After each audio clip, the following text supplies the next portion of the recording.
ஏழை குடும்பத்திலே பிறந்து போராட்டத்திலே வளர்ந்து பெரியாருக்கு பிள்ளையாகி அண்ணாவிற்கு தம்பியாகி மக்களுக்கு தொண்டனாகி கழக தொண்டர்களுக்கு தலைவனாகி தமிழ் மக்களின் மானத்தையும் மரியாதையும் காப்பாற்றும் தலைமகன் எங்கள் தமிழின தலைவர், எங்கள் தமிழகத்தின் சிற்பி முத்தமிழ் அறிஞர் கலைஞர் அவர்களே.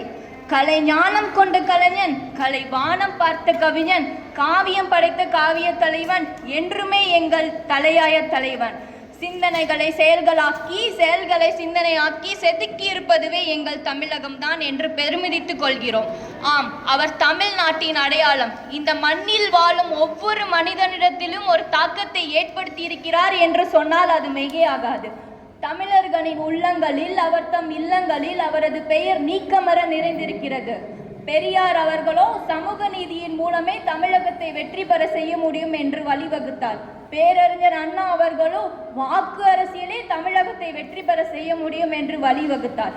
இவ்விரண்டையும் அறிந்து கொண்ட நம் கலைஞர் அவர்கள் தமிழகத்தை பெரும் வெற்றி பாதையில் அழைத்து சென்றார்.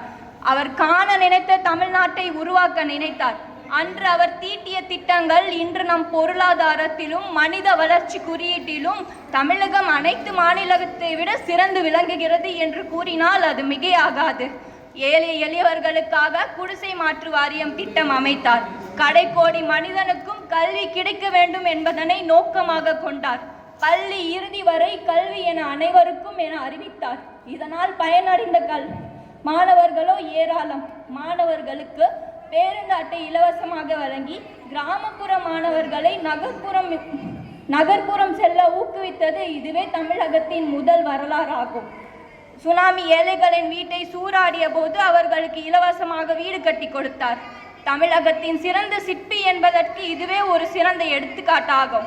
தமிழக அரசியல் வரலாற்றில் இன்றும் நம் கலைஞர் என்னும் பெயர் உதிக்கப்பட்டிருக்கிறது என்று கூறுவதில் மிகவும் பெருமை அடைகிறேன். இறுதியாக, நூலகத்திற்கே நூல் அமைக்க முடியாது, பல்கலைக்கழகமே நமது கழகத்தின் முதல் மேடையில் அமர்ந்து கொண்டிருக்கிறது.